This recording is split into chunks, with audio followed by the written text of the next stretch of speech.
अस्सलाम वालेकुम। सोच 360 के प्लेटफॉर्म से हारिस सईद आपकी खिदमत में हाज़िर। आज जो मैंने आपसे बात करनी है वो मुफ्ती तारिक मसूद साहब के बारे में बात करनी है और जो आजकल वो अताब का शिकार हुए हैं उस सिलसिले में बात करनी है। देखिए, मैंने ये हरगिज़ बात नहीं करनी कि उन्होंने क्या कहा, वो तौहीन के ज़मरे में आता था या नहीं आता था। मैं कोई मुफ्ती नहीं हूँ, ना मैं यहाँ पे कोई फ़तवे देने बैठा हुआ हूँ। आपको पता है कि मेरा जो फॉर्मेट होता है इस पे मैं चीज़ों को डिस्कस करता हूँ और जो एक सोच है मेरी वो आपके सामने पेश करता हूँ और मैं चाहता हूँ कि आप भी उस पर कमेंट करें कि बेशक ज़ाहिर सी बात है आप उससे इख्तलाफ भी कर सकते हैं, एक व्यू पॉइंट होता है, आप उसकी हमायत में भी बोल सकते हैं। तो अपने कमेंट्स ज़रूर बताइएगा। देखिए, सबसे पहले तो आप एक ये वीडियो देखें जो मैंने एक ट्विटर पे देखी थी और बहुत एक अच्छी उन्होंने जो है ना मिलाई हुई थी वीडियो। फिर हम आगे डिस्कशन शुरू करते हैं।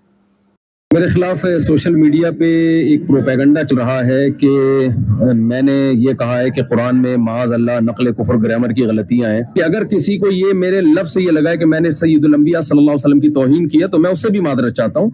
लेकिन चूंकि गवर्नमेंट ने एक लॉ बनाया है कि ऐसा ना हो कि लोग पैगम्बरों की गुस्ताखियां करते रहें और बाद में जब पकड़े जाएं तो कहते हैं हमने तौबा कर ली।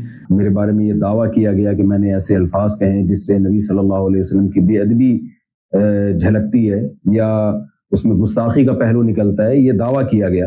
मुझसे गलती हुई है तो मैं उस पर दोबारा साफ लफ्जों में मादरत करता हूँ, अल्लाह से तौबा और अपने अल्फाज से रुजू। कि हमें तो नहीं पता दिल से की है ऊपर ऊपर से की है, तो इसलिए जो गवर्नमेंट लॉ है वो यही है कि अगर कोई शख्स खुले लफ्जों में पैगंबर सल्लल्लाहु अलैहि वसल्लम की गुस्ताखी करेगा, गवर्नमेंट फिर पाबंद होगी कि उसको सजा दे ताकि ये गुस्ताखियों का दरवाजा बंद हो जाए। वरना लोग इसको बहाना बना लेंगे ना, गुस्ताखियां करते रहेंगे और फिर कल कहेंगे हमने तौबा कर ली है। बहुत सही बात है मौलाना साहब की कि ये हुकूमत का काम है उस चीज़ को हैंडल करने। मैं हमेशा से ये कहता आ रहा हूँ, मेरी पिछली अगर आपने वीडियोस देखी हो जो इछरे पे भी थी, जो कि फिर सवात का जो इंसिडेंट वाक़या हुआ था उस पे भी थी, मैं हमेशा से ये कहता हूँ कि कानून पे अमल हो, लोग अपने हाथ में कुछ चीज़ ना लें। मैं इस चीज़ के बड़ा ख़िलाफ़ हूँ कि यहाँ पे जो लोग अपने हाथ में कानून ले लेते हैं। गो के जो पहली वाली स्टेटमेंट है मौलाना साहब की, मुफ्ती साहब की, उसमें वो कह रहे हैं कि कानून हरकत में आना चाहिए कि लोग बार बार ना करें। बिल्कुल सही है। तो मुफ्ती साहब फिर आप अपने आप को कानून के हवाले क्यों नहीं कर रहे? आप क्यों माफ़ी मांग रहे हैं? आपके मुताबिक तो माफ़ी पता नहीं दिल से मांगी है कि नहीं। यही बात है। मसला पता है क्या होता है? मसला ये होता है कि आप को दूसरे को तकलीफ़ पहुंचाना, दूसरे को कत्ल करना, दूसरे को मार देना, दूसरे को जला देना बहुत आसान है। यही चीज़ आपके अपने ऊपर पड़ती है ना तो आपकी निकल जाती हैं चीखें, आपके हल्क हो जाते हैं खुश्क, क्योंकि फिर आपको डर लगने लग पड़ता है कि कहीं वो चीज़ें जो मैं दूसरे को कह रहा होता हूँ हो तो नहीं, मेरे साथ तो नहीं हो जाएंगी। मैं ये नहीं कह रहा कि मुफ्ती साहब ने ये यहाँ पे अपनी वीडियो में कहा हुआ है कि किसी को जला दो। कहा उन्होंने, बिल्कुल सही बात है कि आप कानून का सहारा ले, लेकिन मुफ्ती साहब आप जो है माफ़ी भी तो मांग रहे हैं ना। ऊपर तो दूसरी पहली वीडियो में तो आप कह रहे हैं कि जी माफ़ी नहीं मिलनी चाहिए। मैं ये नहीं कहता कि इस चीज़ को लीनियंटली लेना चाहिए, लेकिन मैं दूसरी तरफ ये भी कहता हूँ कि हाथ में हर वक्त छुरियाँ थामे ना फिरें। आपके अपने माशरे में ही ज़्यादा तबाही होगी। देखिए, ये जो जलाए गए हुए हैं ना, अनफॉर्चुनेटली कहना बहुत आसान है। कोई भी बंदा जो इस शिद्दत पसंदी में है ना, मैं उसको ये कहूँगा कि ज़रा थोड़ी देर के लिए सोचे कि अगर उसको ज़िंदा जलाया जा रहा है वो कैसे फील कर रहा है, वो कैसे तड़प रहा है। और ये बात ना भूलें कि हम मुसलमानों ने, हम नबी करीम सल्लल्लाहु अलैहि वसल्लम के उम्मतियों ने मुसलमानों को और गैर मुस्लिमों को ज़िंदा जलाया हुआ है। इंशाल्लाह नहीं बचेंगे जिन्होंने ये किया, बेशक दुनिया में बचते फिरे। मुसलमान है ना, मैं भी हूँ, ज़्यादातर देखने वाले भी हैं, आखिरत पे यकीन है ना, तो ज़रूर इंशाल्लाह वहाँ पे सारा हिसाब पूरा हो जाएगा। पर दुनिया में जो आपने फसाद बिल अर्ज़ मचाया होता है, ये सबसे इम्पॉर्टेंट बात है कि ये ख़त्म हो। मैंने इछरे के वक़्त भी यही बात की थी कि तब ये गवर्नमेंट नहीं आई थी और मैंने कहा था it was test for Maryam Nawaz Sharif, नाकामी। कुछ नहीं हुआ उनके साथ अपेरेंटली। एटलीस्ट अगर हुआ है आपका पब्लिक में नहीं आया, पब्लिक में आना चाहिए। वो तो अल्लाह का शुक्र है कि वो खातून बच गई, हलवा लिखा हुआ है। یعنی کہ کوئی سائن بورڈ بھی لکھا ہوگا تو نعوذ باللہ وہ قرآن شریف ہو جائے گا عربی میں اگر کچھ لکھا ہوگا. جہالت یہاں سے پتہ چلتی ہے. میں آپ کو بتاؤں جاہل قوم کی نشانی پتہ کیا ہوتی ہے سب سے زیادہ؟ وہ ہر کام ہی جاہلوں والا کرتی ہے. اس میں پھر یہ نہیں ہوتا کہ جی ایک تھوڑا سا جاہلوں والا کام کیا دوسرا عقل مند دانا کام کیا، ہر چیز ہی جاہلوں والا. ہم گندگی مچاتے ہیں، صفائی نفس مان ہے، جاہلوں والا کام ہو گیا نا. ہم دوسرے کو زندہ جلا دیتے ہیں، سختی سے منع ہے کہ انسان کی حرمت کتنی زیادہ ہے، جاہلوں والا کام ہو گیا نا، اینٹی اسلامک.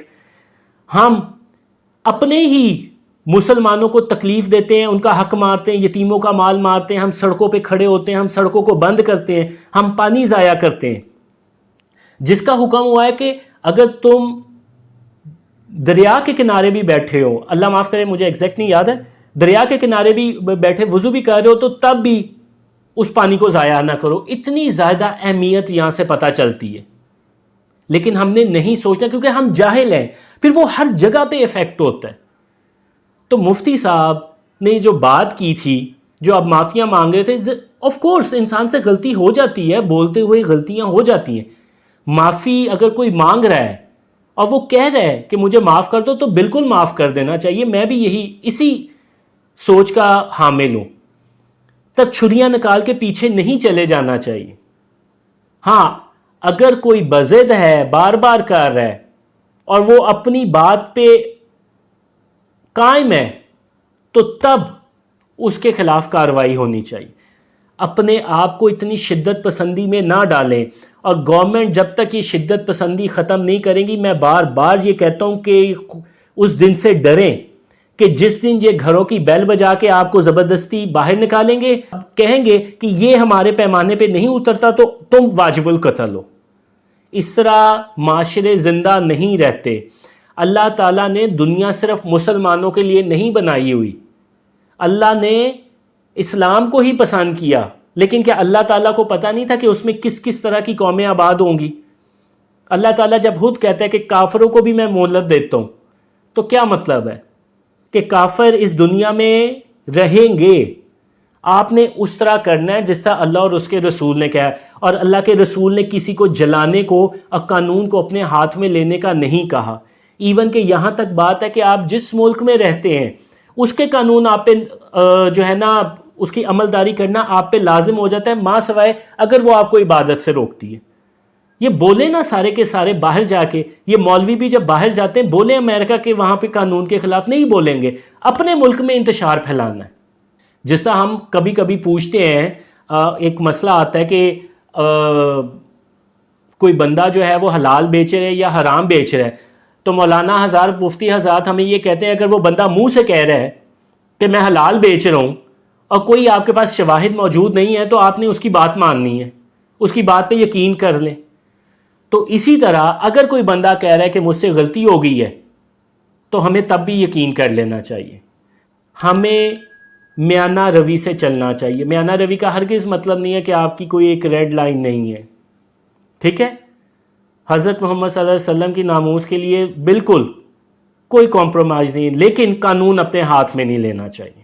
میرے ارد گرد بہت سے لوگ ہیں جن میں بہت زیادہ شدت پسندی ہے، اور مجھے انہیں دیکھ کے واقعی ڈر لگتا ہے کہ وہ خود کیا بن چکے ہوئے ہیں اور وہ اپنی اگلی نسلوں کو کیا بنا رہے ہیں.